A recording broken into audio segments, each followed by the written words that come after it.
So good morning, and thank you very much for coming back to our second session on running groups. Thank you for the feedback from last time. If there's other things that we can do on this, do let us know. And this is still pretty new, and we're still figuring this stuff out. Yeah, if there are issues, so somebody emailed me this morning to say, is Google Meet any good as opposed to Zoom? And I'm like, actually, I don't know the answer to that. I will go away and find out. So if there are other things that you want to know, do let us know. First of all, I want to make sure that everybody knows where the chat is. So if you go down to the bottom, hopefully people do, but I was on a call the other day where somebody hadn't seen it before, the chat function. So Martin's put up a little sign to say, here is the chat, and the little speech bubble at the bottom of your screen, or if you're on a phone, you might need to swipe right to find it. And if you just want to type in your name, where you've come from, that would be excellent. And then we can make sure that that's working for everybody. While we're doing that, I'm just going to say what we're going to do this morning. So last time we looked at sort of foundations for putting together this kind of thing. So we looked at planning, we looked at choosing a tech platform, we looked at some of the security issues around running a session like this, and some of the GDPR stuff that we were doing. And so it was all the sort of really foundational stuff, like how on earth do I even get my head around running a group like this? This time today, we are going to talk about the real nuts and bolts of running a session. So lots and lots of you I know run groups all the time. You run groups in parishes, you have done for years, you run all kinds of different groups. It's a little bit different when you're running groups online. And the reason why it's different is because you have to think through every little step that you do. Normally, if we were to say, Joan's running a prayer group in St Philip and St James on a Monday night at 7:30, you would not have to tell people how to drive from their houses to how to get to your session. They would all just turn up at the hall, and you wouldn't even have to tell them how to turn the door handle to get in through the door. But just using that analogy, you can see actually we have to tell people, where is the meeting, how do you get on? So a bit more nuts and bolts today, a bit more thinking in detail about the kind of groups that you'd like to run, and hoping that some people have come with some ideas this morning of the sort of thing that they'd like to do. So I just want to introduce, and they can just wave at the cameras, my two experts for this morning, which is say my husband, Martin Campbell, is being our tech expert this morning. So he's going to take any tech. So Martin, you want to give everybody a wave?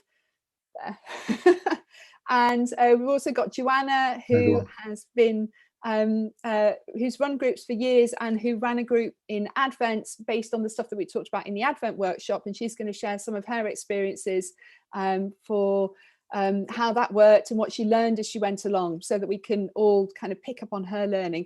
We're also going to have some small groups. So Joanna, do you want to wave? There she is. Fantastic. We're also going to have some small group sessions where you can just get and talk about, what do I actually want to do? What are the nuts and bolts of how I'm going to run my group?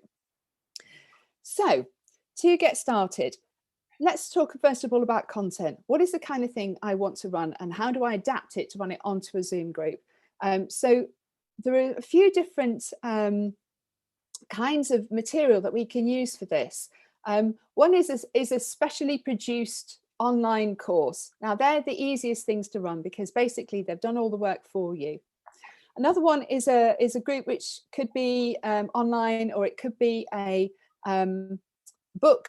It could be and sort of it exists in a sort of midway between, well, it's an online resource, but it doesn't really have a meeting. How do we deal with this? And then the third one is literally running something out of a book. How do we do that?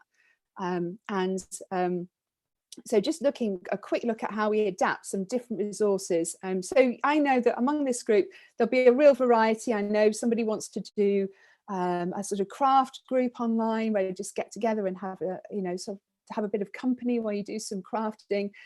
We've got SVP people, we've got CAFOD people, we've got people who run prayer groups, so all sorts of different stuff.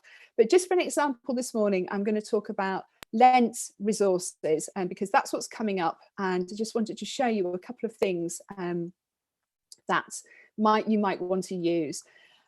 But before I do that, I just want to show you, and I will pop it into the chat, the planning sheet that we looked at last week that I sent out with the original email, and I can send it out again today, which is what we're sort of working our way through when we're doing this.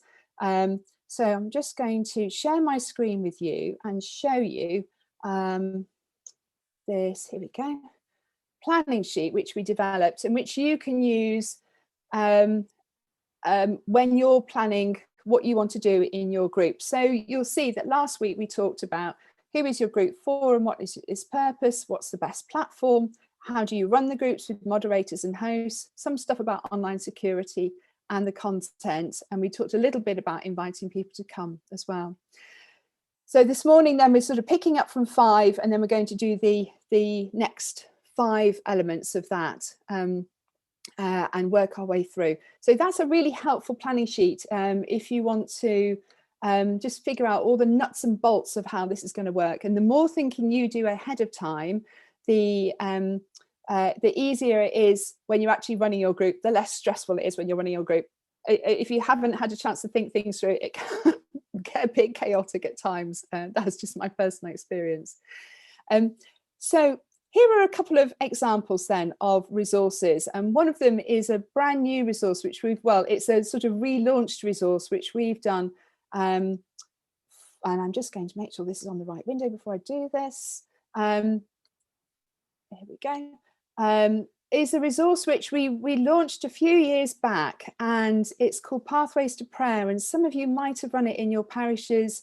I know that some of the Holy Family parish did it, and some of the St Teresa's parish did it, and at the moment this is a sneaky preview, because at the moment if you go onto this, what you will just see is the relaunching side of things. So you can sign up for it, but you can't get at the back end, and that's what I'm going to show you this morning, because we're still working on getting the back end all just tickety-boo for you all to be using if you want it. This is a course that might work through Lent. It's 6 weeks, so it works quite nicely, but it would also work well with First Communion parents. If you're looking for something, what on earth can I do with my First Communion parents over the next few months? What could I do with my RCIA group? Something which is just already online, it's easy to pick up. And you also get full leader notes with this, so it's really easy for you to be able to use it. So in the back end of this, there is, I think it's going to show me that again. Yes, there we go. This is what you'll see when we've launched. And what we've asked people to do is they can go through each week, they can look at a variety of different resources, and each week there's something to watch, something to listen to, something to read, something to reflect on, and further resources. And so people go away, they have a look, they dip in and out as and when they've got time. And when we put this course together, I imagined it for my mum friends who are really, really busy people. They're always stashing in and out of places. Well, we were anyway before lockdown. You know, something that you could just do while you were waiting for a child to come out of football, or you were standing in a queue somewhere, or, you know, you had those 5 minutes of waiting. And so there's little videos to watch. It's really fun and easy to do.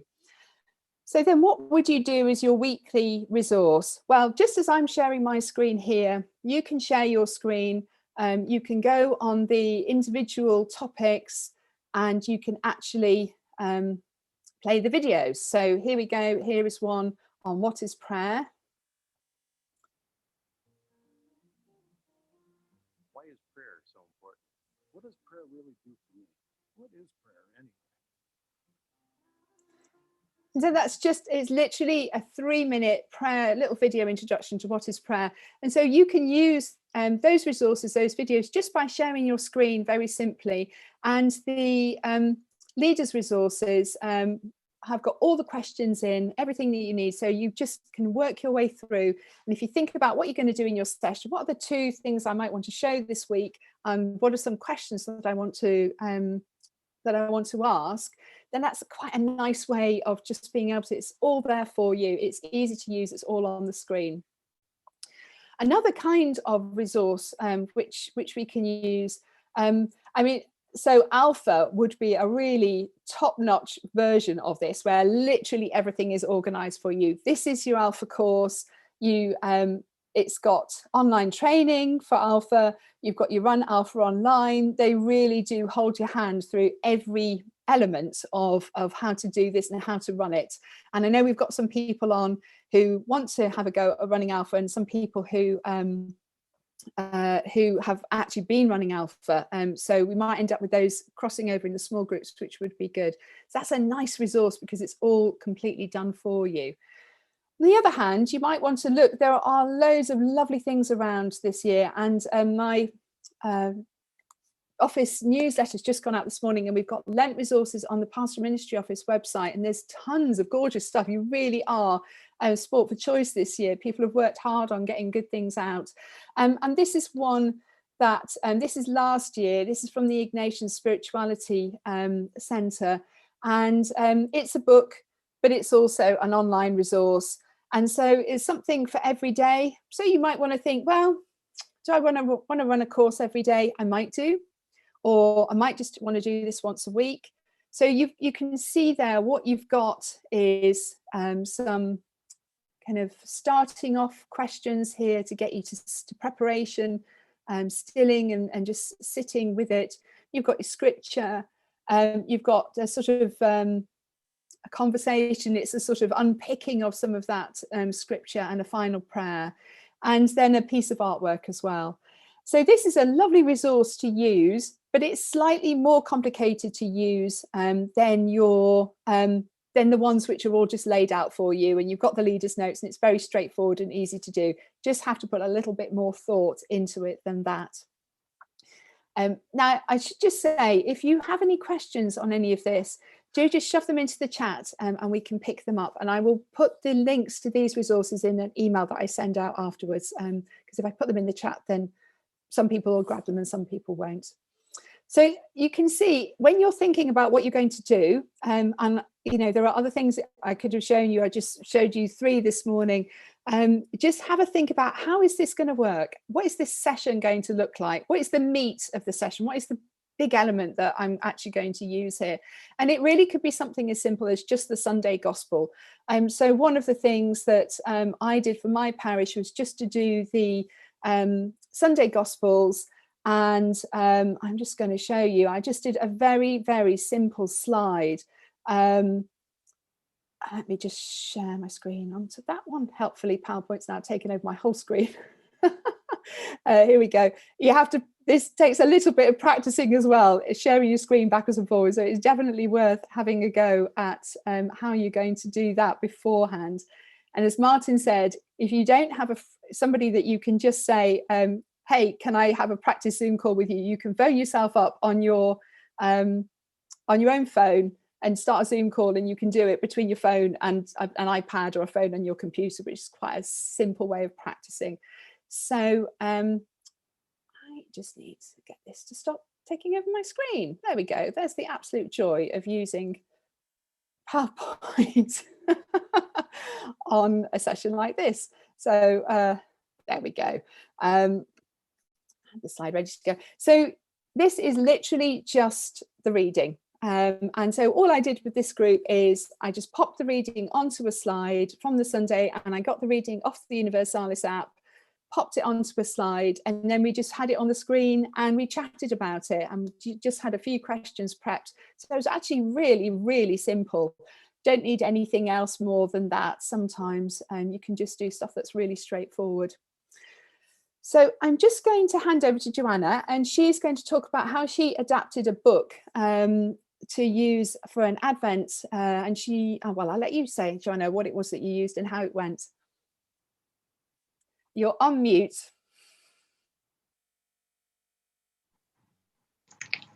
Brilliant. Hello, everybody. So the book that we used was this one called Stations of the Infancy by Dennis McBride. It's one that we, I knew about Dennis McBride anyway, but then we'd been praying the Sunday Mass with the Redemptorists quite often during lockdown, in fact, very regularly.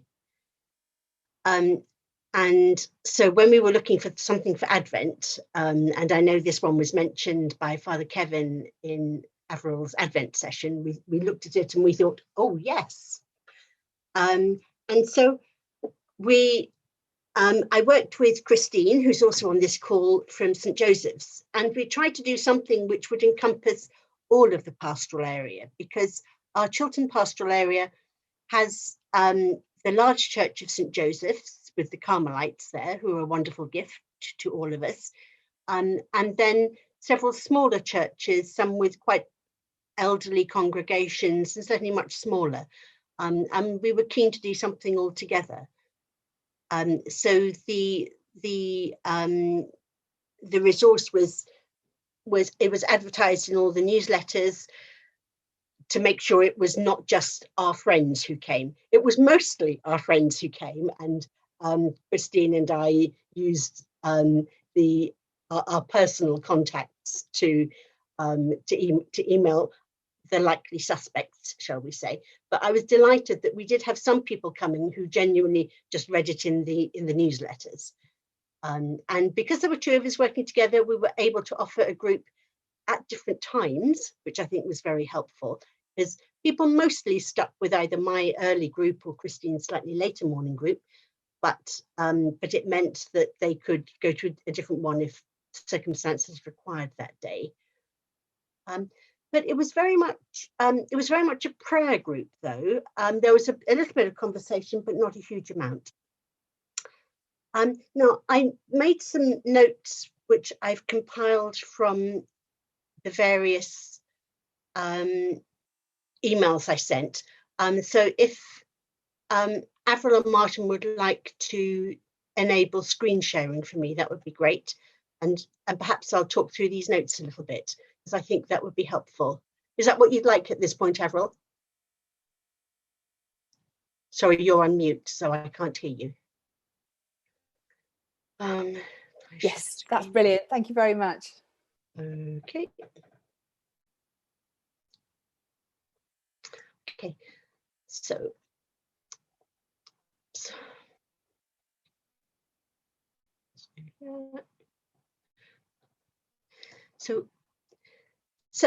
the it was very much, it was an online, it was not an online resource, this one.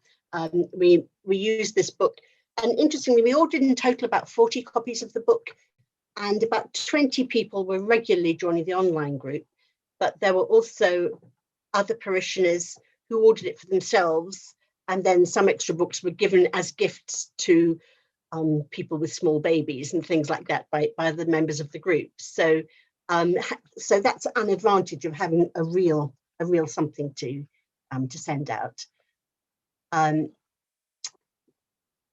We sent out emails each Sunday of Advent, so that it wasn't too far down their inbox to try and find the Zoom links.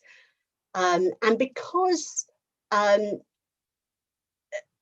I haven't got a Zoom account, so obviously I'm limited to 40 minutes.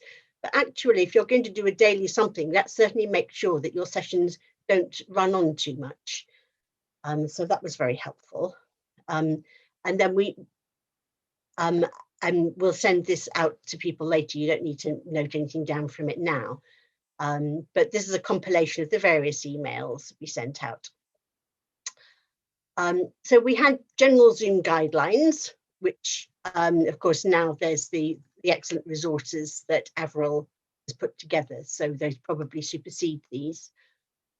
But although it's under general Zoom guidelines, that first one has got a bit at the end about videos, particularly because my group was fairly early in the morning. So if you're not ready to be seen, if you're in your dressing gown and it's not in a fit state, that's fine. You didn't have to come by video.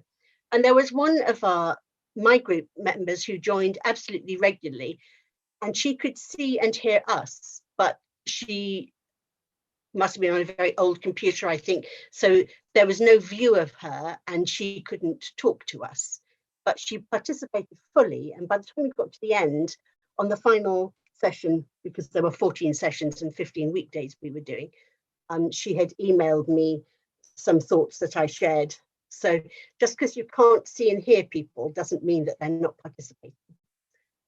So that was useful to find out. And the first time she arrived and we couldn't see or hear her, I was rather concerned, but she was happy with that, and so we all were. We didn't have any unwelcome guests at any point. We did find it very helpful to mute screens when people weren't talking, just because of dustmen and postmen and everything else going on, not to mention family members, of course. We found it very helpful to open 5 minutes before the official start time to encourage everybody to come in and say hello then. At first we said, oh, we'll just come in and we'll be in silence. So Advent is a time of waiting, so that'll be fine. But actually it's so counterintuitive to have your friends sitting there in a little panel and not say, oh, hello, how are you? Oh, how did it go yesterday? And actually you need to check out that the tech is working. So it's much better to say, no, we'll come in and say hello, and then at the appointed time, then you move into silence. And we said that after the closing response, because it was a prayer time, not a discussion group, that after the closing response, there will be time to have make suggestions for how we do things differently next time. So these are the sort of timings that we had. Because the material has on each page, it's got some lovely artwork, an opening response, a gospel reading, and a reflection in Father Dennis's inimitable style. Then a prayer and a closing response. So we sort of obviously structured our time around that. With lots of silence. That was one of the main gifts of Father Ken when I showed him the material that we were proposing to use. He said, well, it's lovely, but it doesn't say now have a pause or anything like that. And I said, oh, well, no, we'll build in lots of silence.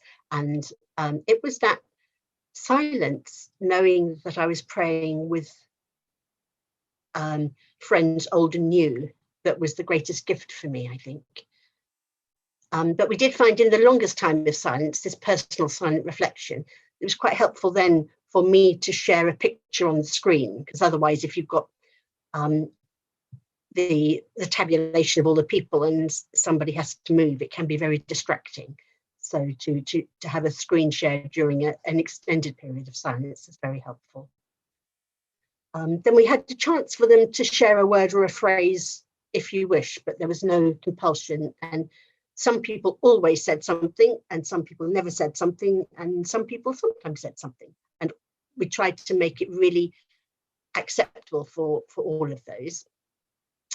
And then there was a little formal prayer. So we had a nominated person to read that, and a little closing response. And then we said, right, and who would like to do the reading for the next day, or I nominated them. So we said, if the technology fails, because these are small groups and we didn't have co-hosts, try to rejoin just once, but otherwise just continue to pray and reflect, knowing that the rest of the group are with you. But then for the final session, because there were 14 stations of the infancy, and as I said, it was Monday to Friday for the first 3 weeks of Advent, we asked them to think during the week which station, picture, reading, reflection or prayer struck you most, challenged you, encouraged you, or most helped you during Advent. And then we put a little format together for Friday's prayer, very similar really to the other ones, with plenty of silence again, and then just finishing with the prayer. So from that, it was really because I so much enjoyed praying with other people that I've decided to go for a daily Lent course. And so I'm going to be using this year's version of the one from the Glasgow Jesuits. But we're just going to pray together on weekdays, and I'll see how the group goes, and maybe we'll try and find a time at the weekends, but I didn't want to commit to that up front for anybody. And maybe we'll have a time to reflect about the week at some point if people want it. But I didn't want to make it too demanding to start with. So I'm going to do that, and Christine is going to use some different material and just have a weekly group. So we're doing different ones. I could talk a little bit about how we, about the sign-up process. Would you like me to do that, Avril, or should we leave that for somebody else? We'll do that in a minute, Joanna. Okay, that's right. Brilliant. Thank you. Because what we'll do is we'll talk about the nuts and bolts of how you actually step this through one at a time. So no, that's really, really helpful. And I think what Joanna hasn't said, because she wouldn't, but actually the role of the facilitator is to create this kind of safe space. So we don't only just collect up the email addresses and arrange the Zoom call and prep up the meeting. Actually, it's about creating that safe space where people can, I loved that you said that people spoke every time, or they spoke never, or they spoke sometimes, and all of that was okay. And that only happens by the way that the facilitator is around that. So actually, there's something really lovely that in our role, we make it okay for different things to happen. And so just the way that we lead our groups actually encourages people and makes that safe space where people can be comfortable in silence, but they can also speak out when it's that moment to speak. So thanks, Joanna. Okay, that's fine. Brilliant. So Joanna, if you stop sharing your screen, that'd be fantastic. And what I'm going to ask is, I know that Holy Family also did the same Stations of the Infancy, but I suspect they will have done it slightly differently. So I'm going to ask Father Kevin to say a word about how they did it in their parish, and then you can see how you can take one resource and run it slightly differently in two different places. Thank you, Avril. Excuse me. I'd like to congratulate Joanna for doing that way. I think, Joanna, in certain ways, you were much braver than we were here in Holy Family, in the sense that we didn't allow anybody to speak at all, and we were a bit scared of silence, I think, if that's the truth. So that's given me something to think about. Some of them, Ronnie and Margaret and other people who are on, are laughing at me, I know, you know what I mean? But we did it just like Joanna. We did it for 14 nights. We did it at 7 o'clock in the evening, and we had about 30 people who came on each evening, and we stuck fairly closely to the text, but we added some music and a spiritual communion as well. I led it some nights. Kieran, our pastoral assistant, he led it other nights, and I did need some help with technology, and I arranged that as well.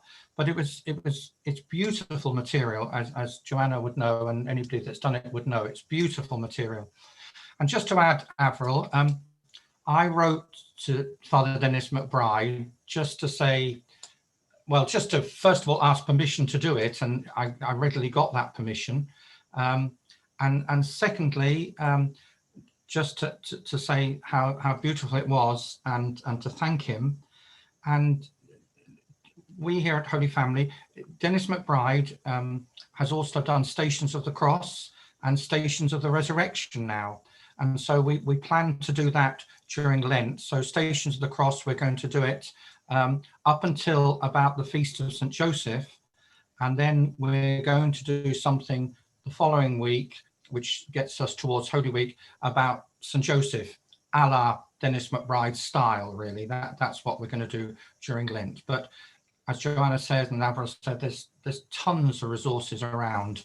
But that Dennis McBride stuff, I would recommend it. I think it's very, very prayerful, very beautiful. Thank you, Avril. Thank you. It's just so interesting to hear how different parishes are doing things, different places are organising themselves, and I hope that gives you also the courage to have a play, because I think it's really important that we lead this stuff out of our own personal comfort zone. You know, don't make this even harder for yourselves. It's hard enough with the tech, so start with what you know, start with what you're comfortable with, do the kind of thing that you've always done, but just have a go on Zoom, and if that goes well, then you can really push it and you can do some different stuff. Or if you really do want to push it, do it with friends or do it with some parishioners that you know really well, and set it up so that we say, this is a total experiment, people. I don't know if this is going to work, but let's try it, you know, because also it's fun to do that too. But I hope this gives you permission to have a play. Right, what I'm going to do, because we've been talking for a little while now, we're going to go into the nuts and bolts of things in a minute, but I want to just pop you into small groups for a few minutes and just say hello to each other and say, what group would you want to run? What group would you like to do? What are you thinking about? What might be some of the questions that you've got for this time round? And then when you come back into the main group, pop if anything has arisen that you want to have answered, pop your questions into the chat, and then we can be addressing them as we go through, talking in a bit more detail of how we do this. So I hope that's okay with everybody. I am going to, we've got, yeah, there we go. I'm going to make ours 4 breakout rooms. Holy Family, I don't know if you can arrange this so that you're all in the same group again. You seem to manage to do this every time. Ronnie's saying, I really want to meet some new people, Avril, come on. So I'm going to put you into groups. As I've said before, the thing with small groups is you just have to jump in and introduce yourself. So don't be shy, folks. And when you're using breakout groups in your sessions, you have to say that too. Okay, so I'm saying it every time to remind you that you have to say it as well. All right, we'll have about 6 or 7 minutes just to say hello and to what kind of group is it that we want to be doing. I hope that was useful. How was that for everybody? Oh, bless you. You're all very good at muting as you come back on again. Very impressed. What I love is all this silent laughter that goes on Zoom. You just see everybody grinning away. It's brilliant. It's so nice seeing people's faces. Right, I think people are popping back in now. That's super. I think we've got everybody back. Pretty much. Marvelous. Right, so hopefully that was useful. Do you just want to stick into the chat anything which came up in your groups or anything which you'd like us to talk about? Because obviously we want this to be your session really. If there's queries and things that you've got, that's very helpful. But what we're going to move on to now is to think about some of the nuts and bolts. So this is the kind of thing that trips you up when you run a group online, because you just haven't had to think in such a way beforehand about every little tiny step. As I said, you know, how do people even get into your Zoom link to start with? How do you collect? Because normally in a parish, you could, you know, you just put a thing in the newsletter and then people turn up. And they don't need to let you know that they're turning up, they just come. You can't do that with a Zoom call. You do not want to put your Zoom link in the parish newsletter. Martin talked about this last time around in terms of security. You really need to make sure that you've got a process set up whereby people are emailing you or they're emailing the parish office, and then you've collected together all their email addresses, and then you can then send them the Zoom link. So right from the very beginning of thinking, like, how do I even get people onto this call? We need to be thinking through step by step those processes. Now, what's quite fun about that is it does, I don't think we've got Bryn here this morning, so you just have to be careful about your data, but it does then give us a contact list of people that we've got coming to our groups in a way where, you know, do I have contacts for all of the children in my children's liturgy group? No, not an email address that I could easily contact them. So once you've got those email addresses, you have to ask people if you can use them to contact them on an ongoing basis. But you then do have a basis for an ongoing group, which is rather nice. But so what I just wanted to talk quickly about is thinking things through right from the beginning.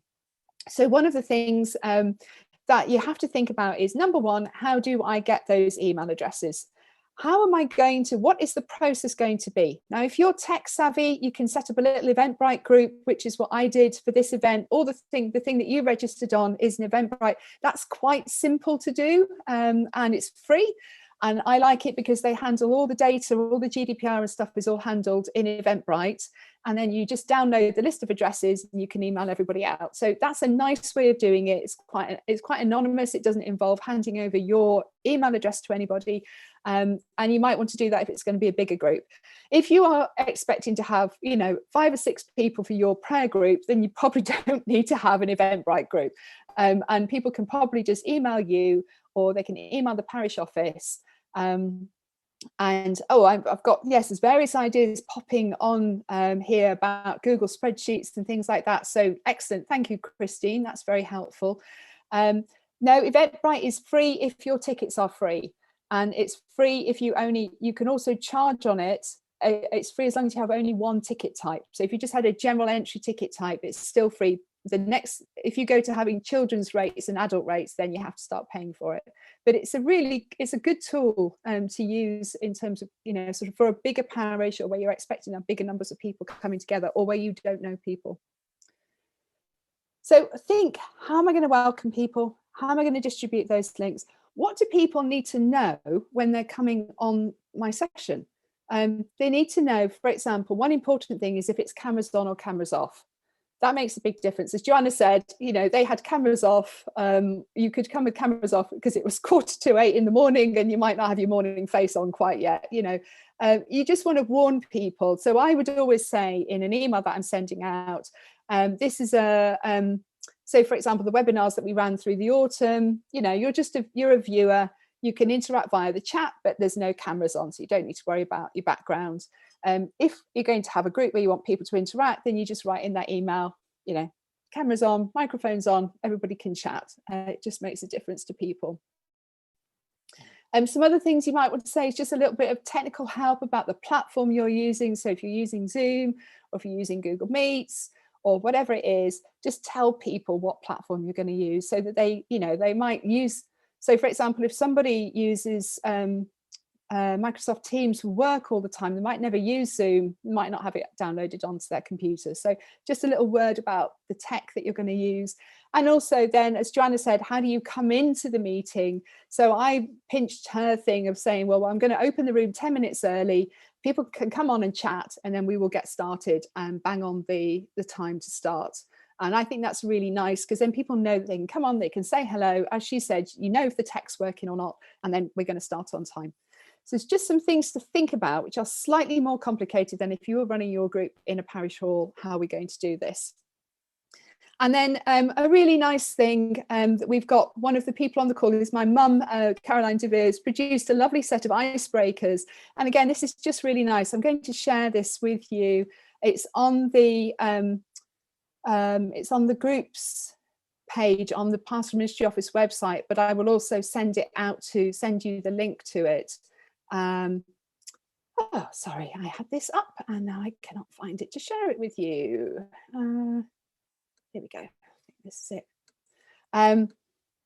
Yeah, there we go. It's just a really nice, Mum did this for her Alpha group. And so there's one for each week as you're going through Alpha. And it's just something silly to start with, share a picture that makes you laugh or smile, share a piece of news that gives you hope. What new things have you tried? Just something to say to people when they come into the room, particularly if they don't know each other. It's all very well to be able to say, hi Kieran, hi Margaret, hi Judy, hi Kevin, all of the, the people that you know. But if it's a group that you don't know and that you're bringing together, then something like this is really helpful. So I do recommend using something like that. Joanna, would you like to just say a word about what things you learned as you went through? And then we're going to ask Martin to talk to us about some of the nuts and bolts of how we do this. Thank you, Avril. I think I was surprised at how very regular the groups were, because I thought 7:45 and 10:30 people might zip back and forth, and a few people did, but relatively few did. People were very committed to them. The tech mostly worked okay, but it's important to say if you are going to start, then to start at the right time. And even though if you're anxious, if somebody who has always been there and then they're not, just to trust afterwards that they probably will have sent an email and you can tell the group it was okay and just had problems with her tech today or whatever. Because that can be distracting if you're quite trying to run a prayer group as opposed to just a discussion group or something.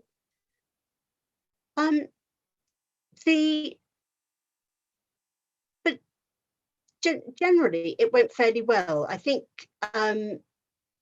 it's quite a risk, obviously, with internet connections. But actually, that was one of the reasons I was running the group early, is that the rest of the family don't require so much internet at 7:45 as they do for the rest of the day. So that's a thought if you're having to share it with greedy data eaters in the rest of the house. I think that's probably about it for now. I'll pop up again if there was something else I think of. Avril, you're on mute. Muting myself. Thank you. Let's pass over to Martin then and get into some of this detail of how we do this. Hello. Yes, so in this section, I'm going to take a little look at not so much the technical how to do this, but the kind of running a group, how to do this, and particularly trying to focus on how to make the group interactive, how to get that feeling that it was a good group to take part in. We talked on the last session about how online groups have some real advantages, but they also have some real disadvantages, and some of those are real barriers that stop us getting the full experience.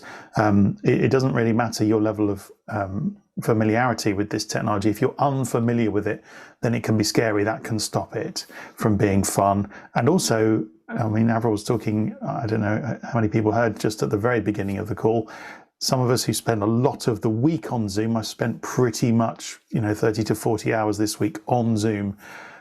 I could really do without being on here on a Saturday morning, as I'm sure some of you are in the same boat as well. So, whilst the technology can close the distance between us and enable us to do things in lockdown that we couldn't do, or even to do things in normal times, which would be impossible to achieve because of logistics or people being in certain places, doesn't reduce that barrier to nothing. And when we meet face to face, we have a whole load of well-trodden things that we do that help us to just interact very naturally. We grab a coffee, we find a seat, hello, good morning, where have you traveled far?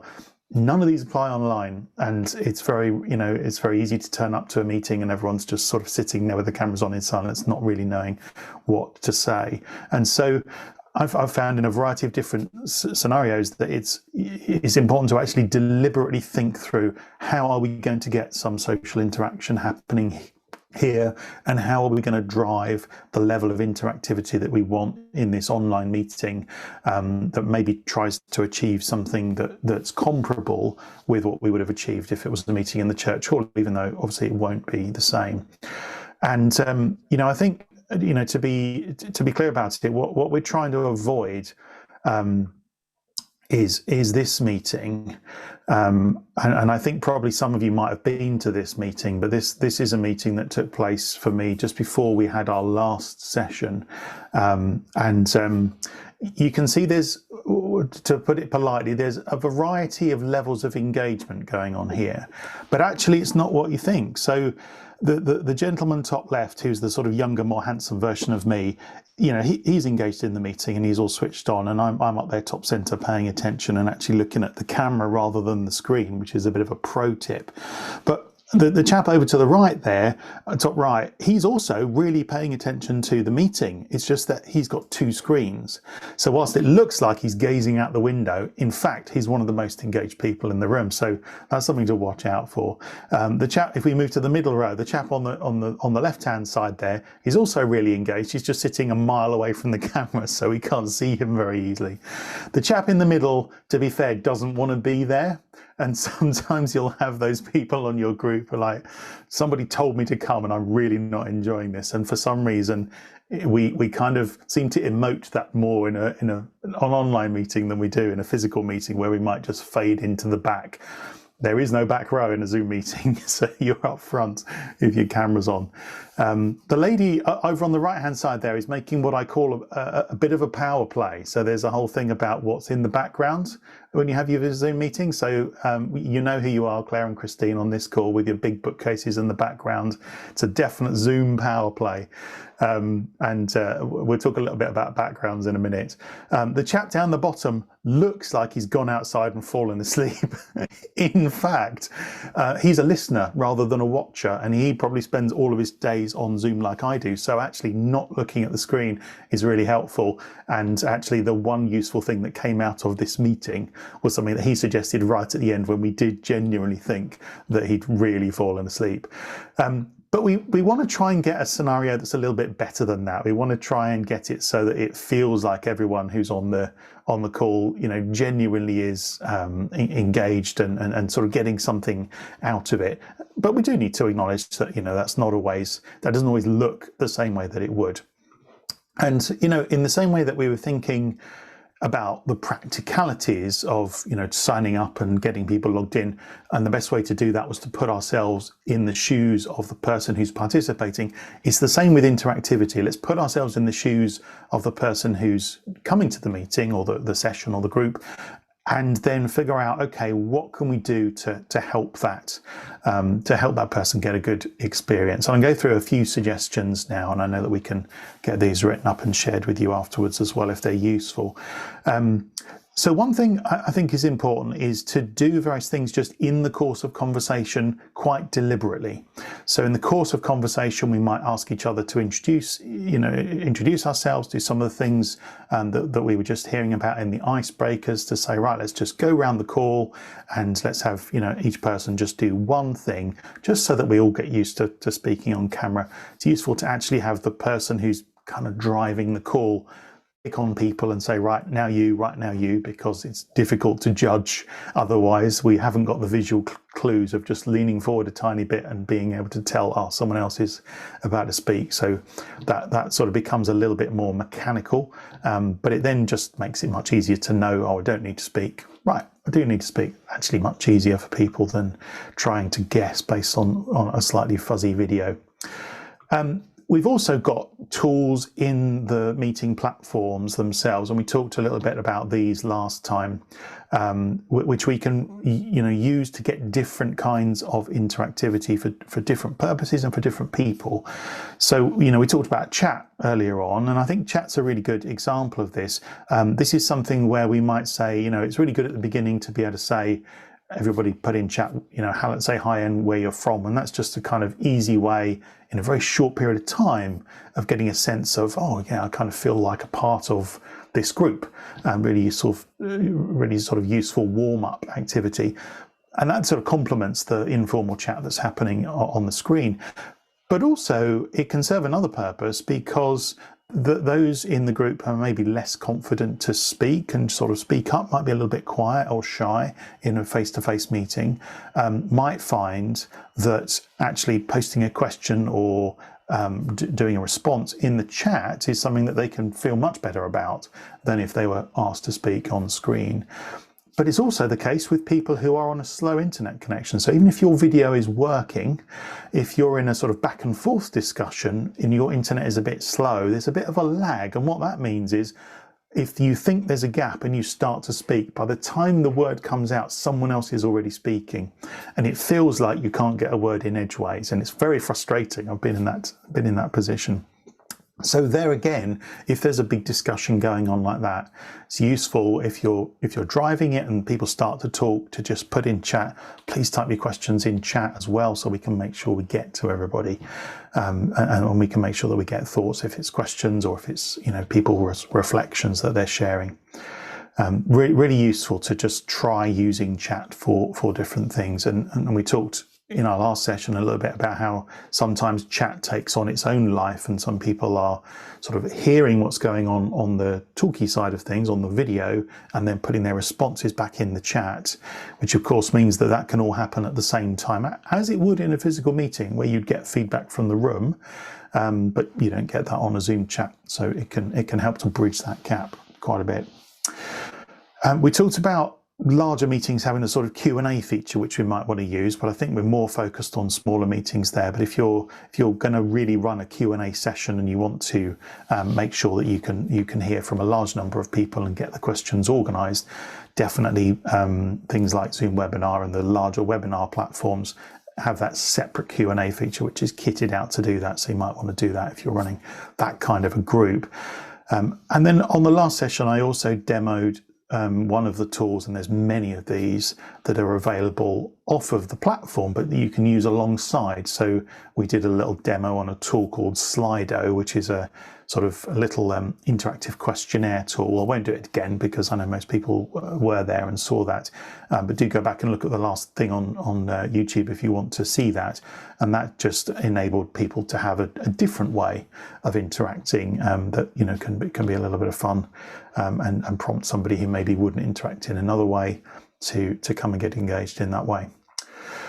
And then in terms of the sort of toolbox elements of the sort of digital tools, if you like, you know, important to highlight breakout groups. So we just did a breakout group, and, you know, some platforms like Zoom and others do this as well, allow you to take the whole group as we have here and split it into a number of smaller groups, each of which basically end up in their own Zoom call.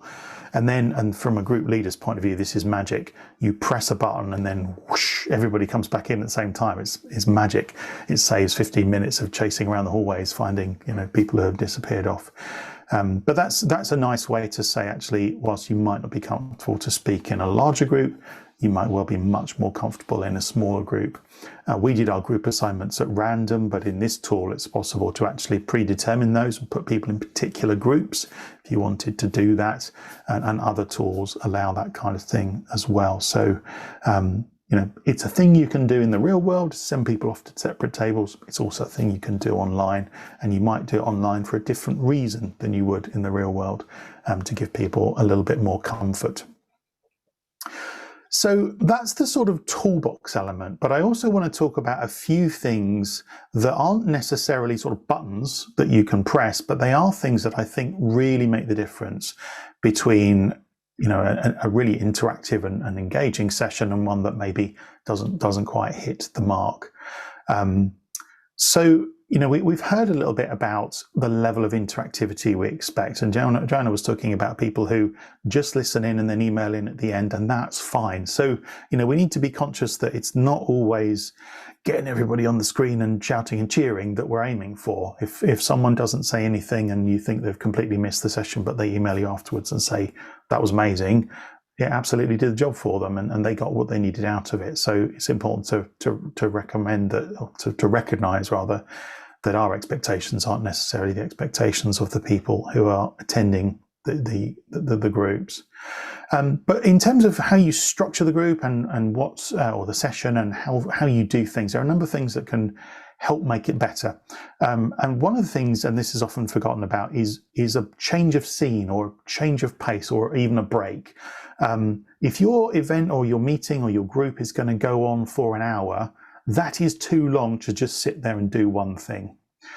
You know, it's helpful that Zoom limits those free accounts to 45 minutes, not just because it's part of their way of making you pay for a bigger account, but also that is a good amount of time to have a thing, stop, have a break, and then go on to the next thing. And so it's useful for us to remember that if we're having a session like this one that's longer, we've put the breakout group kind of in the middle there so that we get a chance for a change of pace and then to step back.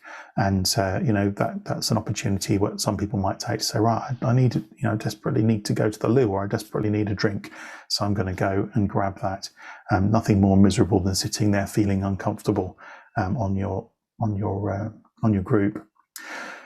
Another thing that's really key to, there's only two more of these, you'll be pleased there. Another thing that is really key to making a session fun and interactive and engaging is, as the group facilitator or presenter, is how you come across on camera. So you don't need a fancy setup. I've got a fancy setup here. You don't need a fancy setup, but the two things that I think are really, really important are sort of how you look and how you sound. And in terms of how you look, there's only really two elements to that. One is where your camera is.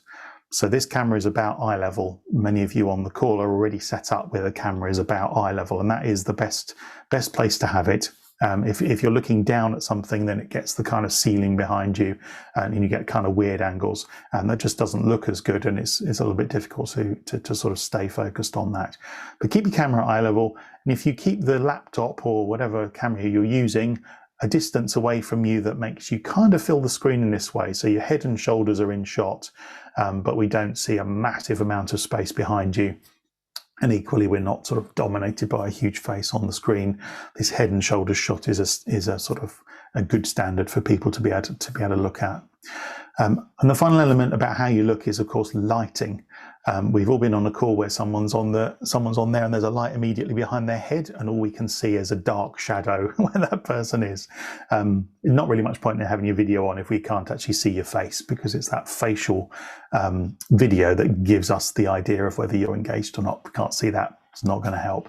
So if you can make sure that the lights in the room are in front of you, or at least, off to the side. I've got a big window beside me, which is why I'm lit up over on this side, and not behind you, then your face will be clear on video. And just take a look on your preview, as you can all see yourselves. Make sure that looks okay. Sound-wise, if you're this far from your laptop's going to pick you up just fine. And the other thing to do is to make sure that you're in a quiet environment, as quiet as you can, and not always possible to be completely quiet, but it does make a huge difference between someone who you can see and hear clearly versus someone who you're kind of struggling with, difficult to engage with. So worth just spending a few minutes to sort that out. And the standard way of doing this, by the way, is a stack of books under your laptop. So, if you've got that, you're in common with many presenters worldwide, have popped their laptop up on a stack of books to keep the thing eye level, and are getting a good picture out as a result.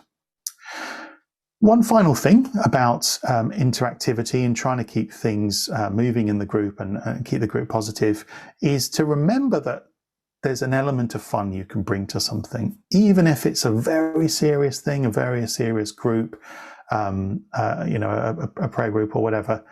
There's still an element of fun you can have, and you can sort of do things to just drive a little bit of extra interest. So, if you are presenting a prayer group this evening and the snow does indeed come down as it's forecast to do, you might decide to present it from a lovely library where you can sort of sit there and enjoy a nice winter tipple.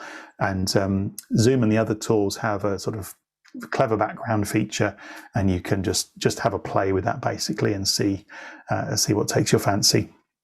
And put in an artificial background behind you. That's fun. Another thing you do if you are in a real world setting is actually have some interesting things in the background and maybe move them around and sort of have something that just gives a little bit of visual interest that people might see from week to week. If you're maybe if you're doing a sort of group over Christmas time, you could have your three wise men sort of moving around and making their way to the crib or something. Just something that if you spot it in the background, you can get a little sense of, oh, I see what you've done there.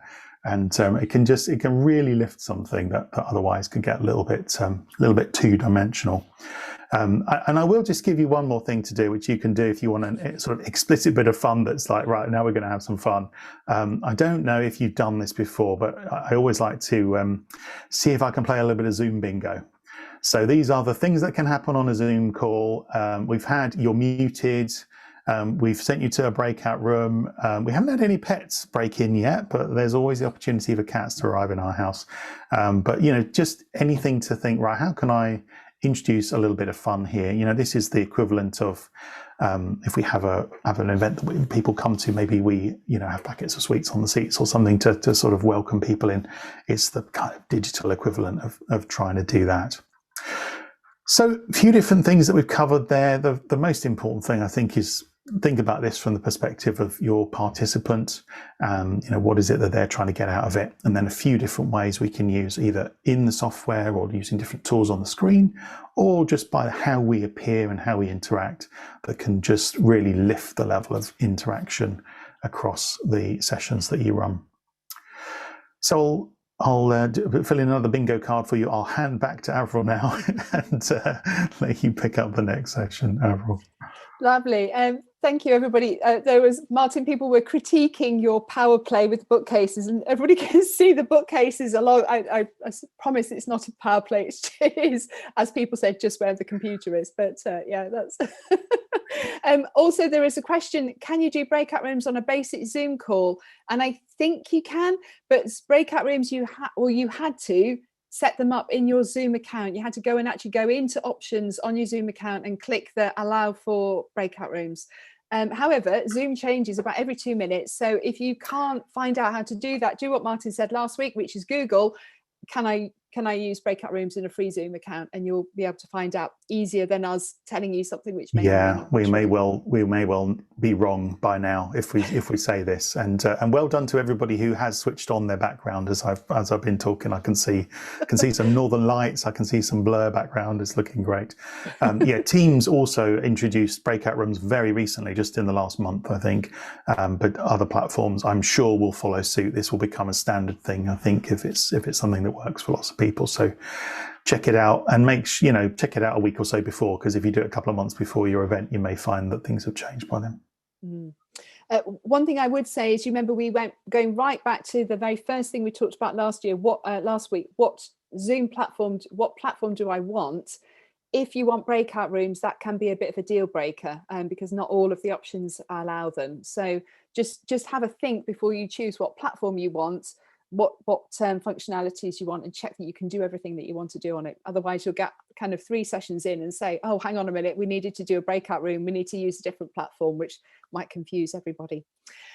We are racing towards the end of our hour and a half. Thank you very much, Martin. That was very helpful. And that is a man who spends too much time on Zoom, definitely, but also really good to have those kind of tips and things to make our sessions fun the way that we would do if we were meeting in person in the parish hall.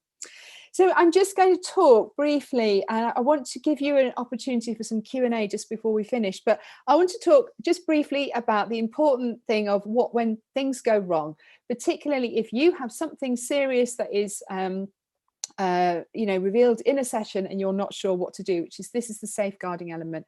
Joanna very helpfully talked about the tech element, and it's quite a nice idea, actually. I don't think I did that in my email, but just to say to people, if the tech fails, this is what you do. And that is a nice addition to your sort of welcome email, to put that out for everybody, so that, if it's my tech that goes, if it's you who's hosting the call and it goes, then unless you've managed to co-host somebody, I think it might close the session down. I'm not sure. But anyway, be aware of the technical things that can happen. The disclosure element is something that is just to have in the back of your mind. And when I was talking to our data manager, we were talking about the risks of online groups, and the risks of online groups with adults really are no different to the risks of having a group in a parish hall. And one of the risks is about confidentiality and disclosures. And we've all been there in a group when somebody said something and there's just a deathly silence, because you're like, oh my gosh, I didn't know that, and I didn't know that you were going to say that, and the rest of the group now doesn't know how to handle that. So just have a think through for yourself, what tools do you have? People coming with I know we've got people on this group who are counsellors, psychiatrists, all sorts of things who've got that really at their fingertips. Other of us might not have had that happen to us before. Just have a think through, what would you do? So one of the things we talked about group rules last time round, we talked about talking about confidentiality. It makes a group much safer if everybody feels that they can talk openly and that stuff won't go outside the group. And that's one of those things just to have at your fingertips, to be able to model it back to people. If something does happen, then you can say, goodness, that's a really big thing to have shared with us. Thank you. I think we might just need to take a minute and reflect on that. And then as you start to deal with it, then I would say, remember, guys, we agreed right at the beginning that we were going to keep what was said in this group to ourselves, and we're not going to spread this any further. And then you as a group leader just needs to, I would give yourself a minute. If something has happened that you weren't expecting, take a breath, think about what next steps you're going to do. And you might say, goodness, could I pick up with you after the group? Because that's a really big concern. You might feel totally out of your depth, in which case you're going to think, how about we had a chat with, parish priest? Or it's quite handy just to have a feel for what would you do next? If it's a safeguarding issue and you have a concern, then our safeguarding officer is excellent, very proactive, Danielle Dixon, on the safeguarding, and I'll put the safeguarding website on the notes when I send this out, just to say, if something gets revealed in a group that you cannot deal with, then you can say, I feel that you're not safe. What could we do to make? Now, it's very rare that somebody would disclose something in an open group that it would be a natural safety issue. They're more likely to say something like something from their past, but which is again a big deal. So I think it's just worth thinking through those steps. What would you do? take a breath and then think, okay, is this something that we can deal with as a group? Like, can we just invite, would anybody else like to say something about that? You know, has anybody else got that in their experience that they would like to chip in? You might just say, do you know, we're just going to have a moment of prayer about this. That is a massive thing that you've just said. Let's just take this to prayer. And then you can all just have a moment where you can sit down and compose yourselves. I mean, I've sat in groups where we've had everybody in tears before now. You know, it hasn't happened to me on Zoom. I don't know quite how I would deal with that on Zoom, to be honest with you. I think, again, as a facilitator, you can always say, let's just take a moment. You know, let's just take a moment, and we're just let everybody go and have a cup of tea, and then we'll come back. Go and grab yourselves a drink, have a breath, come back, and then we'll pick up again. So it's helpful to just have thought that through in advance. How would I deal with that? And then what are those possible routes? Is this something I can deal with myself? Is this something that I want to chat with the parish priest about? Is this something that I need to point to safeguarding? Do not take on more than you could handle in your own life experience. It's very important to say that. And confidentiality only stretches as far as safety. So if you are concerned about somebody's safety, then, you know, the safety comes above the confidentiality. And you know, say to somebody, well, I appreciate that we need to keep this confidential, but I'm really concerned for you. I have to say, I've never had a safety issue arise in a group.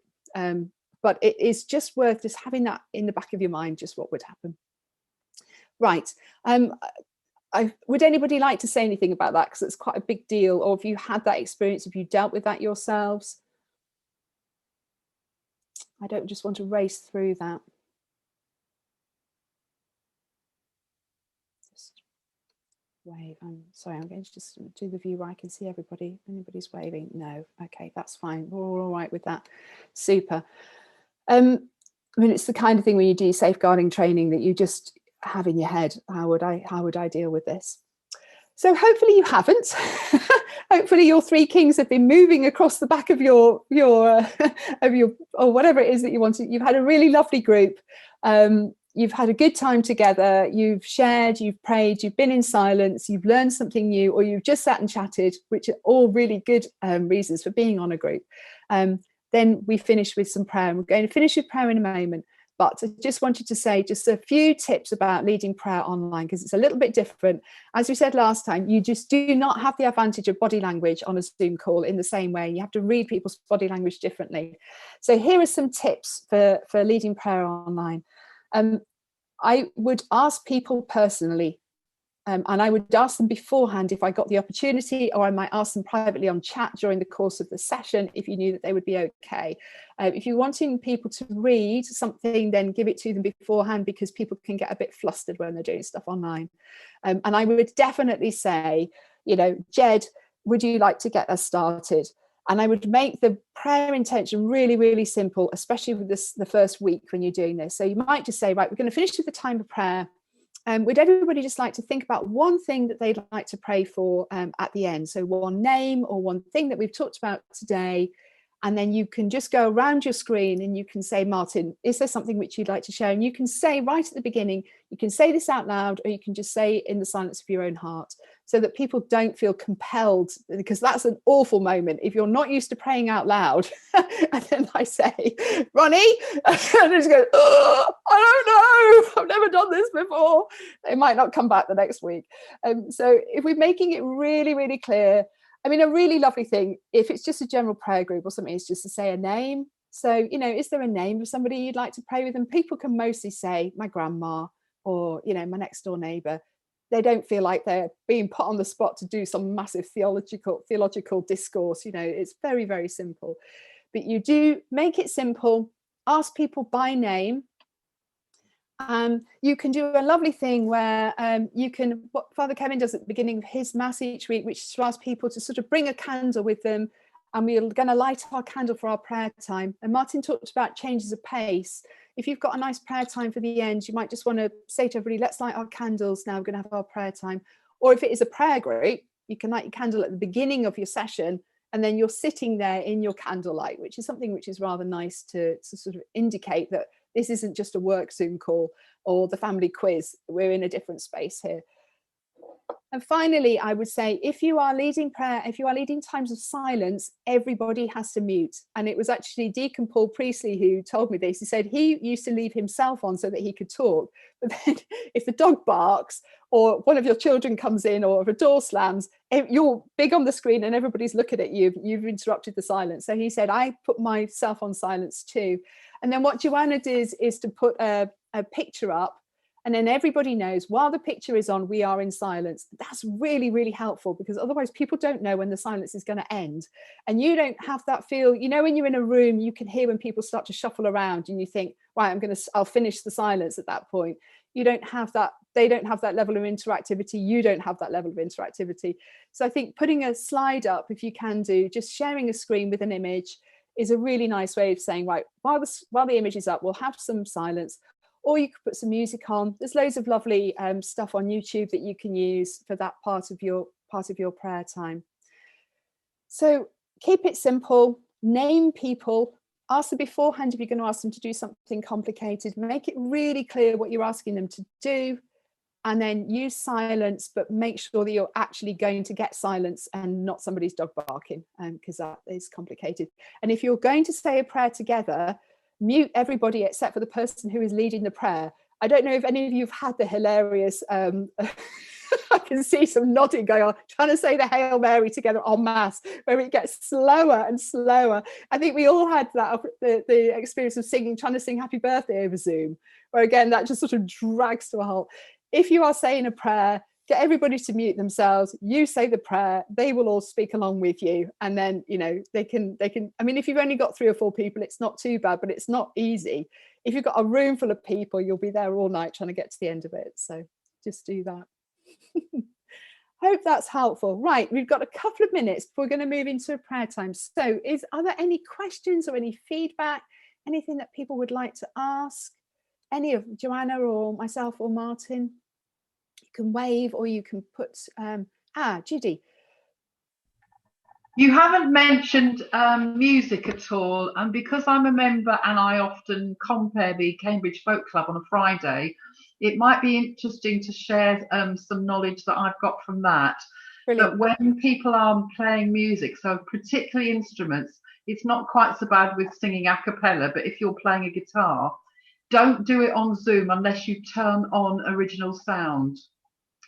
So you need to go into your settings and find them, or you go into the mute, you know, there's a mute button at the bottom left-hand corner with a little tiny up arrow. If you go into that, you can see it will give you the option to be able to control original sound. And I've got a top left-hand corner now instruction that says turn on original sound. And if you turn it on, you sound good, because Zoom is set up for talking. It's really awful for music. So if you don't want your music to be horribly distorted, you need to know that one. Excellent, thank you. That's very good. And if you are using music over Zoom, then you want to just make sure that how you're using it, particularly if you're recording it or if you're live streaming it. There's a whole load of copyright issues around that. So if you're using it for a prayer group or something, that's fine. If you're live streaming and recording, there are copyright issues, and there's a guide to copyright on those web pages for online groups. So have a look at that if you think that you might be doing that. Anything else that people would like to share with us? Avril? Yes. Christine, I sent Martin a question. I don't know if you saw it. When you're facilitating something, it's sometimes difficult to give people instructions when they're using different types of devices. And if you're using a laptop, you don't know where all the icons, the buttons, the symbols are on an iPad and an iPhone, etc. Would Martin be able to put something together like that for us that tells? Well, great question, and it's a huge issue. You heard Avril try and cover this at the beginning. Put a comment in the chat. If you're on a desktop, it's bottom left on your screen. If you're on a phone, you might have to do something else. There would be no point, unfortunately, in anyone putting together a guide today, because by the time you use it, A, it will have changed, and B, there's no way we can cover all the different devices. So we'd be talking about iPhone and Android being different, and an iPad and a Fire tablet being different. So what I would suggest there is, if you're going to want some of those features to be really important in your session, that if you've got people that are new to that tech, that you actually have a little bit of time in the session, or even you could do a pre-session if it was something that you want, you had a group to set it up, and then, well, let's just see how this works for everybody. Can we all find the such and such feature? But ultimately, it's got to be down to that individual's got to be able to, they've got to know where it is in their device, but also, we say things like, swipe left and, click on the screen or whatever. Sometimes for people not familiar with doing that kind of thing, those are not familiar actions, and figuring out how to do the right kind of swipe is a challenge. So I would say allow some time for it in the session if the things that you're doing like that are going to be really important to you. Okay, thanks. That's really good advice. Thank you, Martin. Helen? I've usually found in groups that you can identify somebody who has the same device as the person with the problem, and get them to give the advice that you can't, because you're on something different. Nice. Thank you, Helen. That is a really good idea. Anne Smith. Just 2 points quickly. One is that if you're using something you want to share on screen, like a PowerPoint or something, it's always good to make sure somebody else has a copy of it in case your system fails, maybe a co-host or just somebody who can step into the breach. And the other thing is, if we had an Advent service with PowerPoint slides and all the rest, and different people were doing readings. And although I had checked with everybody ahead of the time that they knew how to use their device, one participant had a quick mock-up run through with him. He said, oh yeah, that's fine. But on the evening, he just could not manage the unmuting at all. So we had a bit of hiatus, until somebody else stepped in and unmuted, which is fine. But I think, we just need to be sure, if we're involving people, that they are familiar with the technology in more than what was my sort of quick, oh, John, yeah, that's great. You've done that great, lovely. See you on Sunday. Yeah, so those are the two things I'd say. Really good point. And I'm very impressed when I did the bidding press for Holy Family, everybody has an understudy. So you have an assigned second thing that you're going to do. So I think that that's really good. If you're doing a service where you're really dependent on people being able to do it, then having a second person is really sensible. Right. Are there any very final thoughts or questions from people? I'm not seeing any hands waving. I'm swishing backwards and forwards and just making sure that I haven't missed anybody. No, it doesn't look like it. Brilliant. Listen, let us know how you get on. If you do run groups and you go on do things, let me know, because it's always good to know what's going on out there. Let me know if I can advertise your group for you, because that's another thing that we can do. And let me know if I can help, because this is certainly the only way that we can meet together at the moment, and it's a big deal. Judy. Sorry, I did send you a chat message, and you're just talking about what I sent you, so maybe I should mention it. We had 4 of us, I think, in our breakout that were CAFOD reps, and we're all feeling very isolated. And I sent you a message saying, is there any chance you could email all of us and say, if you want to get together and do some CAFOD mutual support, maybe we could all, get a Zoom meeting just for how on earth we're going to raise some money if our churches are closed. Yeah. I mean, Debbie is great at doing that kind of support. So for CAFOD, I would think that Debbie Perfield, our CAFOD lead, would be able to put that on for you. No, she's already we had a training session last week, and because most people, I used an iZettle hands-free device last year, because we could go into church and I could stand outside the church and collect contact. But this year, the church is closed. And so I don't even know if we're going to be able to physically go near anybody this year. Yeah. So I'm now all on my own, and I can put stuff on the newsletter, but I think we need a bit more than that. Debbie sent us links to put on newsletters, but it's not enough. No, it's just everything is very intractable at the moment, isn't it? It is very difficult, and this is kind of doing what we can really to keep things going, and doing things well as well, which is great. We need to finish. I'm sorry, I always enjoy hearing people chat and go on for too long. Joanna, would you like to finish with prayer for us? Thank you, Avril. I thought I'd finished with a daily prayer, which I'm finding very helpful. So I hope you should have up on your screen some words from Pope Francis. The words of sacred scripture were not written to remain imprisoned on papyrus, parchment, or paper, but to be received by a person who prays, making them blossom in his or her heart. The word of God goes to the heart. This experience happens to all believers. A passage from scripture, heard many times already, unexpectedly speaks to me one day and enlightens the situation that I'm living. But it is necessary that I be present on that day for that appointment with the word, that I be there, listening to the word.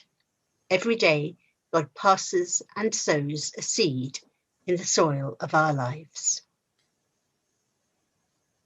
So let us pray today that the words of God sown in our lives will flourish and bear great fruit for all his sons and daughters throughout the world. And this quotation comes always with a version of today's psalm.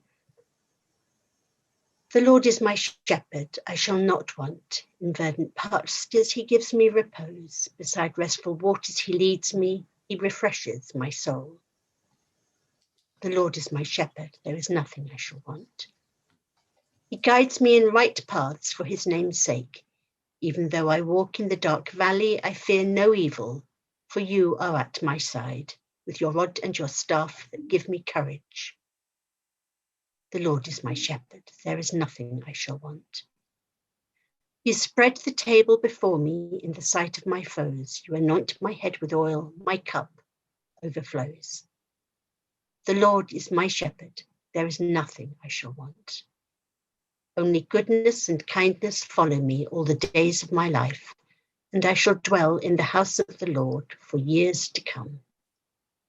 The Lord is my shepherd, there is nothing I shall want.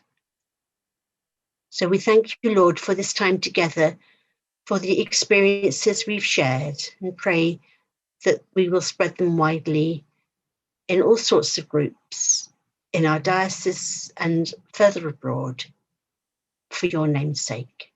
So we make this prayer in the name of the Father, and of the Son, and of the Holy Spirit. Amen. Amen. Thank you, Joanna. Thank you, everybody. Thank you for your time and your concentration. It is quite a long time to sit and listen, but when I've been doing things for an hour, I was run over, so I was trying to get to a good time. I hope this has been helpful. I hope that you got more of what you need in order to go and get your groups going, or to run, lots of you are running groups already, so I hope this has been good for you. Please get in touch if there's anything that we can help with, and we'll put a version of the notes from today and the links that we've talked about out over the next few days. So thank you, enjoy the rest of your weekend, enjoy the snow, God bless.